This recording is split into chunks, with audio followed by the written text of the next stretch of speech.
ईद उल अज़हा पर जहां हर तरफ अपनों से मिलने की खुशियां मनाई जा रही हैं, वहीं कराची कैंट स्टेशन के प्लेटफॉर्म पर कुछ चेहरे ऐसे भी हैं जिनकी ईद रुखसत होती ट्रेनों के साथ गुजर जाती है। ये वो कुल्ली हैं जो मुसाफिरों का सामान अपने कंधों पर उठाकर इन्हें उनके प्यारों तक पहुंचाते हैं। कुल्लियों का कहना है कि लोग मोहब्बत से कुर्बानी का गोश्त देने आते हैं, मगर यहाँ घर है ना चूल्हा, गोश्त का क्या करें? मज़ीद जानते हैं अक्सा शाहिद से। अक्सा बताइएगा। बिल्कुल, ईद उल अज़हा का मौका है और शहर कराची जैसे हर शहरी जो है वो अपने प्यारों में ईद मनाने के लिए यहाँ से रवाना होते हैं। रेलवे स्टेशन की अगर मैं बात करूँ, लेकिन कुछ ऐसे भी लोग हैं जो अपनी मजदूरी को जो है वो ईद के रोज़ भी जो है वो जारी रखते हैं और जो है वो अपने प्यारों में ईद मनाने से जो है वो कासिर रहते हैं। इस वक्त मैं बात करती हूँ कुल्लियों की। ये वो लोग हैं जो यहाँ से जो अपने प्यारों में ईद मनाने जाते हैं, पूरी फैमिलीज़ पूरी ट्रेनें भर के, स्पेशल ट्रेन हो, उनका सामान उठाते हैं, उनको रवाना करते हैं ख्याल से। लेकिन ये वो लोग हैं जो अपने जो है वो ईद मनाने नहीं जाते, क्योंकि अगर ये ईद मनाने जाएंगे, छुट्टी करेंगे तो इनके घर वालों का पेट कौन पालेगा, मजदूरी कौन करेगा? क्योंकि ये वो लोग हैं जो रोज़ मेहनत करते हैं और रोज़ जो है वो कमा के अपने घर वालों को जो है वो पैसे भेजते हैं। अस्सलाम वालेकुम, ईद मुबारक। खैर मुबारक, आपको भी ईद मुबारक। अच्छा, आप नहीं गए ईद मनाने? नहीं, क्यों? इतनी महंगाई है, ईद 500-600 कमा रहे हैं, 500-600 में घर चलाएं, जा बच्चों को भेजे जाए, खुद घर जाएं। 500-600 में आजकल क्या बन रहा है? 1000-1200 तो अपना खर्चा है इधर। अच्छा, ये बताएं, आप लोग अपने आप में ईद कैसे सेलिब्रेट करते हैं? ईद नमाज पढ़ के माशाल्लाह सब एक दूसरे से मिलते हैं, फिर आके अपनी रोज़ी पे बैठ जाते हैं। अच्छा जी। और कहीं से आप लोगों को कहीं आया है कि कुर्बानी में आ जाएं, वही हिस्सा शेयर करें? जी आते हैं, बोलते हैं, ठीक है, हमने हमारे घर इधर नहीं है, किसको लें, क्या करें हम? ना कोई जैकम्बाद का है, कोई सिंध का है, कोई किधर का है, कोई लाहौर का है, कोई पंजाब का है।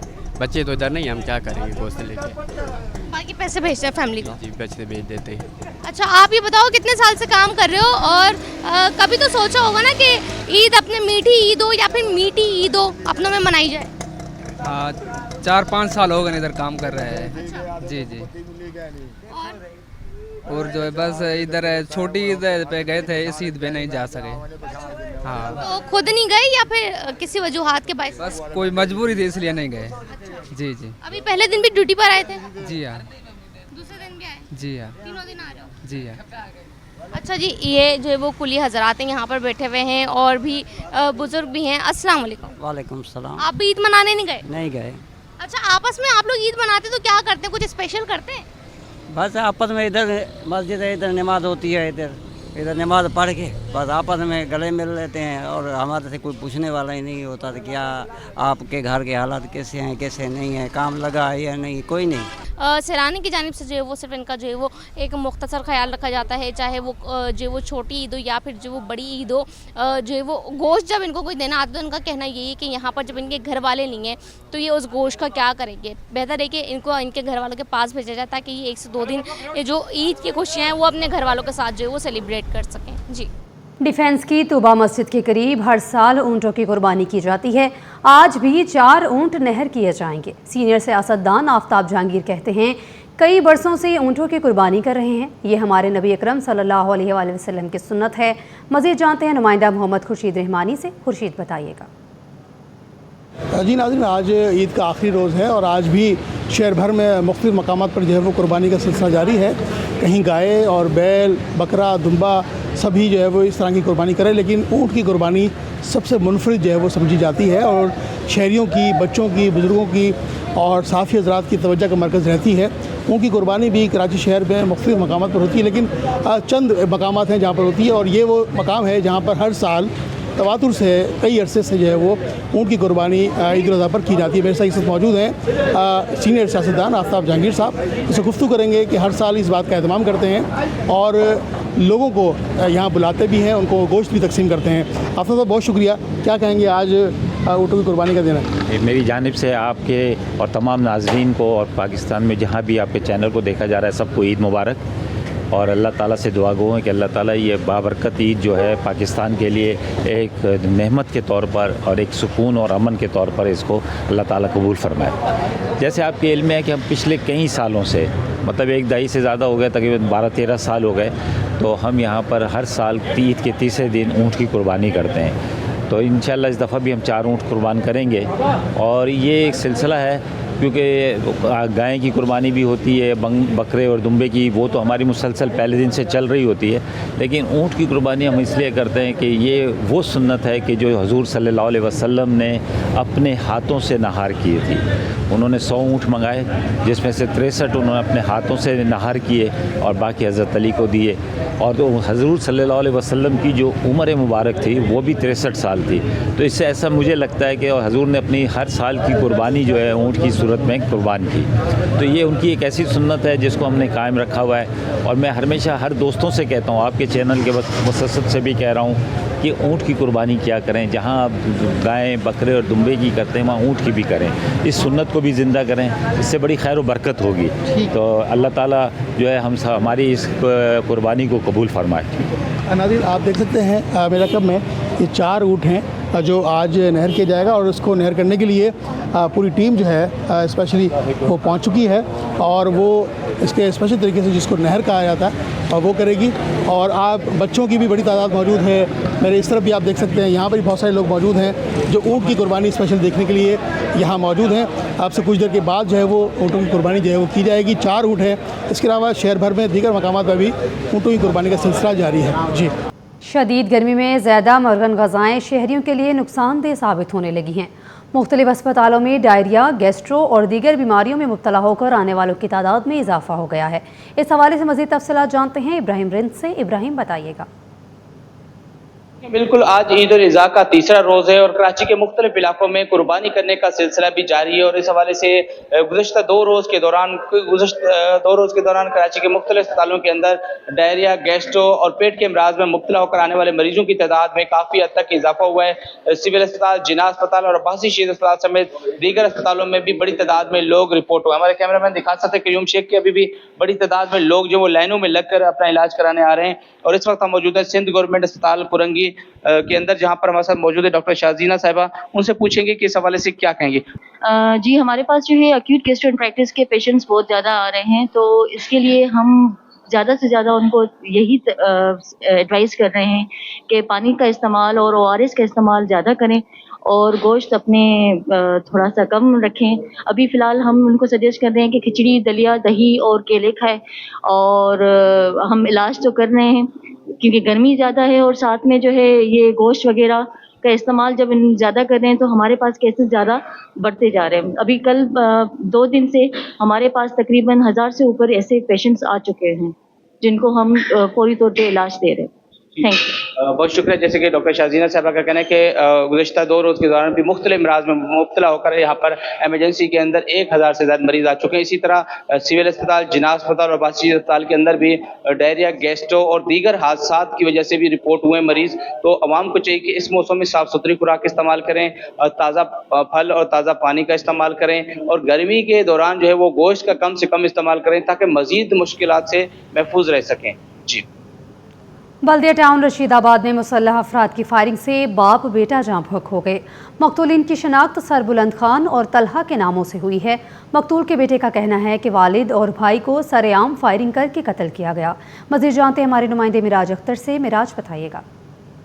इंतहाई अफसोसनाक वाक़या पेश आया। आज ईद का तीसरा रोज़ है और बल्दिया टाउन के इलाके रशीदाबाद में एक फायरिंग का वाक़या पेश आया जिसमें बाप और बेटा दोनों जहाँ बाग हो गए हैं और उनकी बॉडीज़ इस वक्त सिविल हॉस्पिटल में मौजूद हैं। मैं भी इस वक्त सिविल हॉस्पिटल के बाहर मौजूद हूँ और जो मरने वाला बच्चा है एहसन, उसके भाई हमारे साथ मौजूद हैं।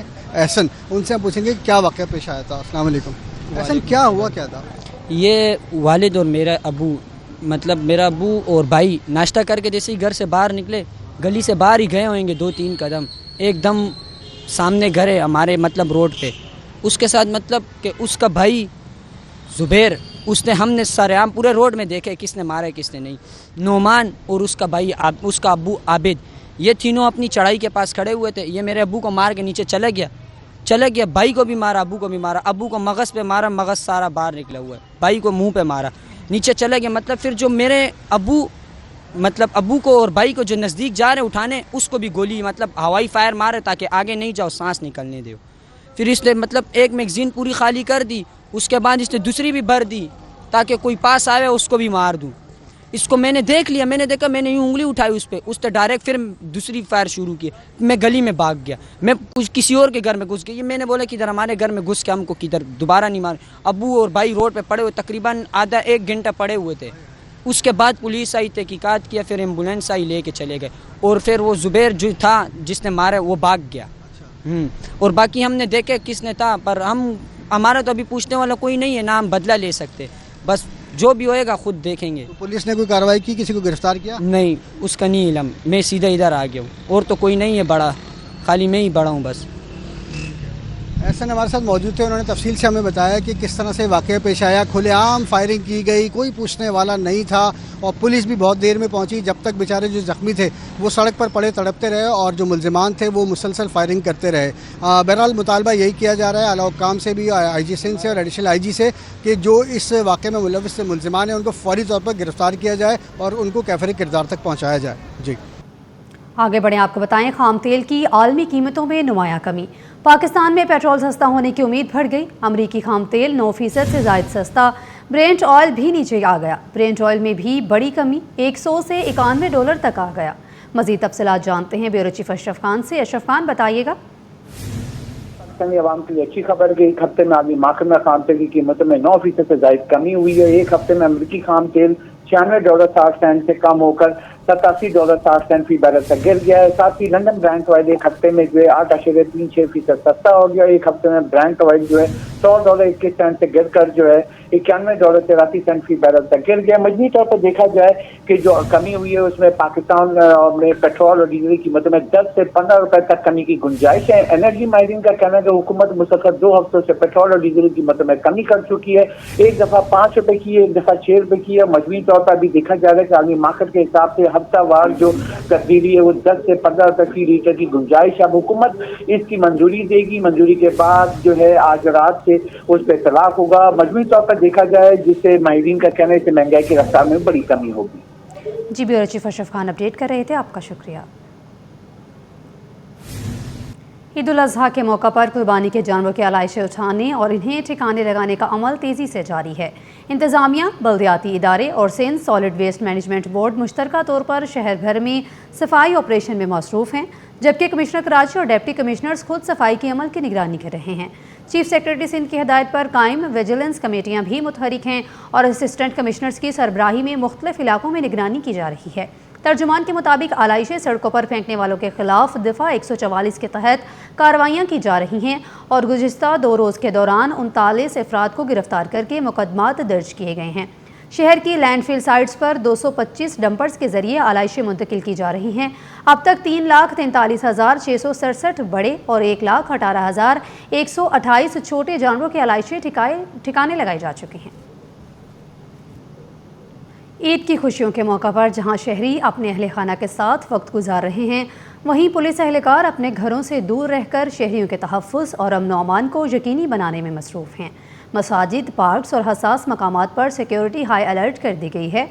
पुलिस हुकाम के मुताबिक शहरियों की हिफाजत अव्वलीन तरजीह है। मिराज अख्तर की रिपोर्ट देखिए। घर से दूर, फर्ज के करीब, ईद की खुशियों में भी पुलिस एहलकार ड्यूटी पर मामूर। ईद की खुशियों में शहर की सिक्योरिटी हाई अलर्ट है। पुलिस फोर्स के जवान मुख्तलिफ इलाकों, मसाजिद, पार्क्स और हसास मकामात पर अपनी जिम्मेदारियां सरअंजाम दे रहे हैं। पुलिस हुक्काम के मुताबिक शहरियों की जानो माल का तहफ़्फ़ुज़ अव्वलीन तरजीह है और ईद के मौके पर सिक्योरिटी प्लान को मजीद सख्त कर दिया गया है ताकि किसी भी नाखुशगवार सूरत हाल से बचा जा सके। ड्यूटी पर मामूर एहलकारों का कहना है कि वो अपने अहले खाना से दूर रहकर भी फ़ख्र महसूस करते हैं क्योंकि शहरियों की खिदमत और हिफाजत ही उनका असल मिशन है। हमें फील तो होता है मगर फिर भी हमारा फर्ज है हम आवाम की खिदमत करें। हमारे आला अफसरान के हुक्म के मुताबिक हम इलाके में बेस्ट पेट्रोलिंग रखते हैं और इलाके में कोई नाखुशगवार वाक़या पेश आए, इसीलिए हम इलाके में निकले हुए हैं। ईद जो है वो सबकी अच्छी बने, इस वजह से ड्यूटी पे अपने फराइज़ अंजाम देने के लिए हम सर नौकरी पे अपने टाइम के हिसाब से पहुंचते हैं और ईद के मौके पे तमाम जो हजरात अपनी फैमिलियों को लेकर निकलते हैं, इनको किसी चीज़ का खर्चा ना हो, आला अफसरान का हुक्म है सर। ईद की खुशियों में रंग भरने वाले पुलिस एहलकार खुद फर्ज, शनासी और कुर्बानी की जिंदा मिसाल बने हुए हैं, जो अपने घरों से दूर रहकर भी शहरियों के चेहरों पर सुकून और तहफ़्फ़ुज़ का एहसास कायम रखे हुए हैं। कैमरामैन अजलान छिपा के साथ मेराज अख्तर, सिटी 21। समुद्री माहौल को बचाने की जद्दोजहद, एक खातून का अज़म, मैंग्रोव के दरख्त के तहफ़्फ़ुज़ का मिशन।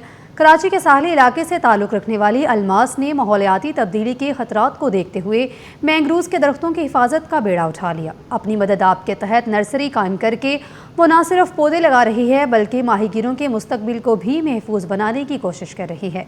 मैंग्रोव को साहिल का महाफिज कहा जाता है और इसी महाफिज को बचाने के लिए अलमास मुसलसल मैदान में मुतहरिक हैं। अक्सा शेख की ये खसूसी रिपोर्ट देखिए।